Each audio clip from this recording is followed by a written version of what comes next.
Có lẽ là những xung đột ở rất nhiều nơi trên thế giới đã khiến cho người ta quên mất một điểm nóng bấy lâu nay, đó là Dải Gaza. Dải Gaza bây giờ không khác gì địa ngục trần gian thời hiện đại, và bây giờ thì lại có thêm thông tin là Israel muốn kiểm soát Dải Gaza. Thảm kịch gì có thể xảy đến? Tại sao Israel lại muốn làm điều này, và điều gì sẽ xảy ra nếu kế hoạch này được thực hiện? Quan trọng nhất, người dân Gaza đang phải hứng chịu những gì trong bối cảnh chiến tranh kéo dài? Trước khi tìm hiểu chi tiết, lâu rồi chưa nói về Dải Gaza thì hãy cùng xem lại Dải Gaza là gì và tại sao nó lại quan trọng đến vậy. Đây là một dải đất nhỏ bé nằm ngay bên bờ Địa Trung Hải và nằm ở phía tây nam của Israel. Dải Gaza thì giáp với Israel ở phía bắc và phía đông, còn phía tây nam thì tiếp giáp với Ai Cập thông qua cửa khẩu Rafah.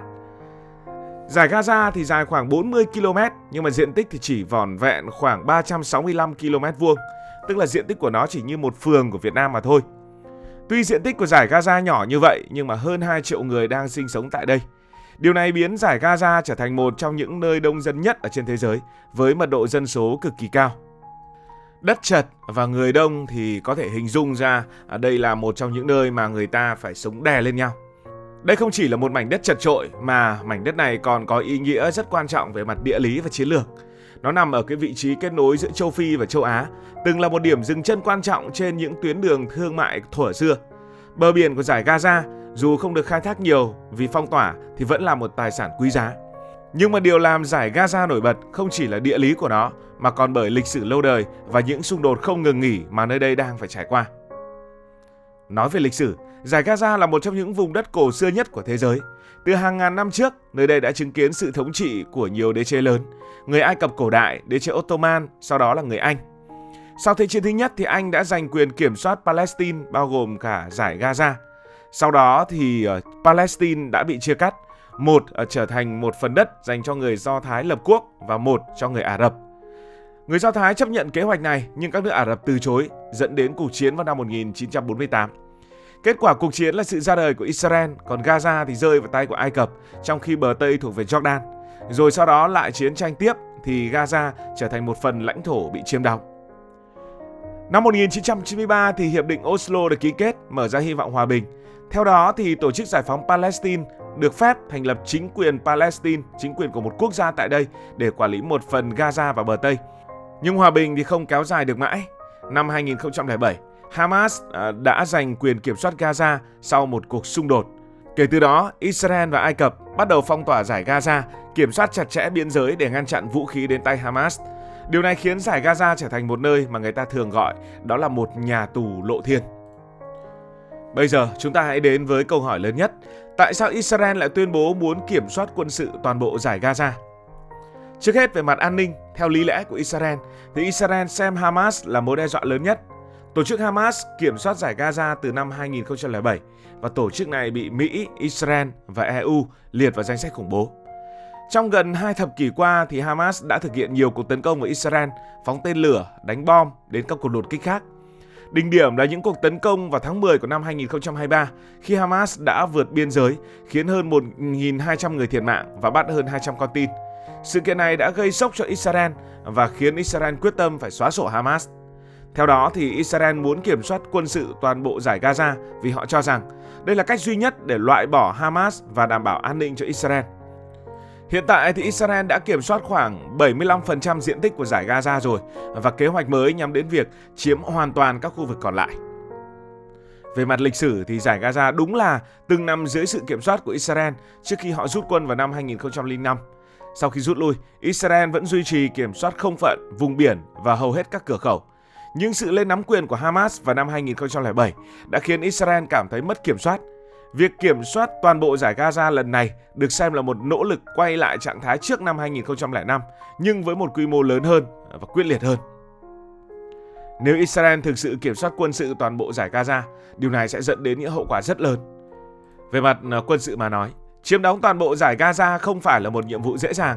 Đây là một chiến trường phức tạp, địa hình thì lại là địa hình đô thị dày đặc, hàng trăm km đường hầm và chiến thuật du kích của Hamas sẽ gây khó khăn cho Israel. Tổ chức Hamas dù đã bị suy yếu sau gần 2 năm chiến tranh, vẫn có khả năng kháng cự mạnh mẽ. Họ đã dùng những đường hầm để di chuyển, đặt mìn, phục kích.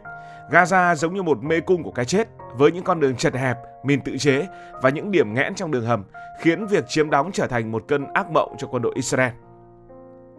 Về mặt chính trị, chắc chắn là kế hoạch này sẽ gây ra những làn sóng phản đối mạnh mẽ. Trong nước, nhiều người Israel không đồng tình với việc mở rộng xung đột bởi vì họ sợ rằng họ sẽ bị tấn công ngược lại mạnh mẽ hơn. Và nhiều người cũng yêu hòa bình. Hàng trăm người đã biểu tình yêu cầu chính phủ ưu tiên thả các con tin còn lại của Hamas bởi vì chỉ hòa bình thì mới đổi lại được hòa bình mà thôi. Ở bên phía Israel thì chính phủ của họ cũng chia rẽ. Một số người thì cho rằng chiếm đóng Gaza làm phức tạp thêm tình hình và gây nguy hiểm cho các con tin, tức là những người Israel đang bị bắt giữ. Trên trường quốc tế thì phản ứng còn gay gắt hơn. Liên Hiệp Quốc đã gọi kế hoạch này là vô cùng đáng báo động. Ở phía khác, các nước như là Ai Cập và Qatar vốn đóng vai trò trung gian hòa giải có thể gia tăng áp lực lên Israel. Còn Mỹ, dưới thời của Tổng thống Donald Trump, dường như là giữ một thái độ tương đối trung lập để Israel tự quyết định những gì được gọi là vận mệnh của họ. Nhưng dù bên nào quyết định như thế nào, dù bên nào phản ứng như thế nào, thì những người khổ nhất vẫn là những người dân ở dải Gaza. Hình dung bạn sống ở một nơi mà mỗi ngày đều có thể là ngày cuối cùng trong cuộc đời của bạn. Đó là thực tế của hơn 2 triệu người dân tại dải Gaza. Sau gần 2 năm chiến tranh, cuộc sống ở đây đã trở thành một cơn ác mộng thực sự. Người dân không chỉ đối mặt với bom đạn mà còn phải chiến đấu với nạn đói, với bệnh tật và quan trọng hơn với sự tuyệt vọng bởi vì họ không có tương lai. Nạn đói là một trong những vấn đề nghiêm trọng nhất. Ăn no là một trong những quyền cơ bản của con người, nhưng ở dải Gaza người dân không có được điều ấy. Gaza đang trải qua một trong những cuộc khủng hoảng lương thực ở mức thảm khốc, khủng hoảng nhân đạo ở mức thảm khốc. Hàng cứu trợ nhân đạo thường bị chặn hoặc bị cướp trên đường vận chuyển bởi vì ai cũng đói. Ước tính gần 90% xe tải cứu trợ không thể đến được đích do những cuộc tấn công hoặc cướp bóc. Mà ai tấn công, ai cướp bóc cũng vẫn là những người ở dải Gaza mà thôi. Họ quá đói rồi. Người dân phải liều mạng để tìm kiếm lương thực. Điện, nước sạch và thuốc men thì gần như là cạn kiệt. Cuộc sống ở dải Gaza giống như một cơn ác mộng liên hồi và không có lối thoát. Ăn còn chưa đủ thì về y tế, các bệnh viện ở dải Gaza gần như đã sụp đổ hoàn toàn. Hầu hết các cơ sở y tế không có thuốc, không có thiết bị, không có nhân viên. Dịch bệnh đã bùng phát do điều kiện vệ sinh quá kém. Trẻ con, người già, những người bị thương trong những cuộc không kích không được chăm sóc y tế đầy đủ, dẫn đến tỷ lệ tử vong rất cao. Một số hình ảnh được chia sẻ trên mạng xã hội cho thấy trẻ em ở dải Gaza có đầy những vết thương hở không được điều trị và chúng phải nằm giữa những đống đổ nát. Những người muốn đi di tản cũng là một thảm họa. Hàng triệu người dân ở dải Gaza đã phải rời bỏ nhà cửa. Nhiều người phải di tản hàng chục lần do các lệnh sơ tán của Israel. Các khu vực như là Gaza City, Khan Yunis và các trại tị nạn đã trở thành những điểm nóng, nơi người dân chen chúc trong những lều trại tạm bợ, không nước sạch, nhà vệ sinh thì quá xa xỉ. Nhiều gia đình mất đi tất cả, nhà cửa, người thân và họ còn mất cả hy vọng về một tương lai tốt đẹp hơn. Tâm lý của người dân Gaza, đặc biệt là trẻ em, đang bị tổn thương nặng nề. Họ sống trong nỗi sợ hãi, không biết liệu mình có thể sống sót qua ngày mai hay không. Vậy thì thế giới đang nói gì về tình hình này? Liên Hợp Quốc đang liên tục kêu gọi một lệnh ngừng bắn và mở rộng viện trợ nhân đạo cho Gaza. Các nước như là Pháp, Qatar và Ai Cập thì cố gắng làm trung gian hòa giải, nhưng những cuộc đàm phán giữa Israel và Hamas đã không thể diễn ra do bế tắc. Mỹ, đồng minh lớn nhất của Israel, dường như đang giữ thái độ trung lập dưới thời của Tổng thống Donald Trump. Trong khi đó thì tiếng súng vẫn cứ nổ. Những nhóm vũ trang ở Trung Đông như là Houthi ở Yemen đã tăng cường tấn công vào tàu bè của Israel và Mỹ để gây áp lực buộc Israel dừng cuộc chiến ở dải Gaza. Nhưng Israel không dừng và như vậy súng lại nổ lớn hơn. Điều này làm gia tăng nguy cơ xung đột lan rộng trong khu vực và nó kéo sang những nước khác. Chúng ta đã thấy cuộc chiến kéo sang Iran, sang Liban với tổ chức Hezbollah. Trong tương lai, nếu Israel kiểm soát toàn bộ Gaza, thì Israel có thể duy trì sự hiện diện quân sự lâu dài tương tự như ở bờ Tây. Nhưng điều này chắc chắn sẽ dẫn đến những cuộc nổi dậy liên tục từ người dân Gaza và lực lượng Hamas một lần nữa lại có cớ để tiếp tục nổi dậy. Tệ hơn, nếu Israel muốn sáp nhập Gaza vào một phần lãnh thổ của mình và đẩy người Palestine rời đi, thì kịch bản này sẽ gây ra phản ứng dữ dội và có thể dẫn đến những cáo buộc pháp lý nghiêm trọng như là tội giết chủng. Dù là kịch bản nào thì người dân Gaza tiếp tục là những người khổ nhất. Câu chuyện về dải Gaza là một câu chuyện đầy đau thương, rất phức tạp và không có giải pháp dễ dàng. Nó không chỉ là cuộc xung đột giữa Israel và Hamas mà còn là câu chuyện về lịch sử, về địa lý, về những con người bị kẹt giữa làn ranh của chiến tranh. Bạn nghĩ gì về tình hình này?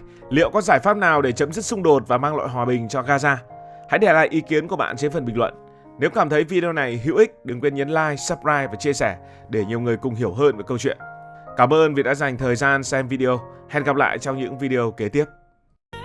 Cảm ơn các bạn đã dành sự đồng hành cùng Hải Thanh Story.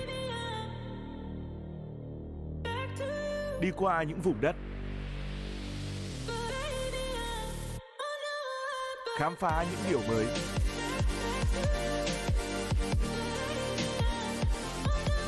Đừng ngần ngại, hãy để lại những góp ý và xin được hẹn gặp lại.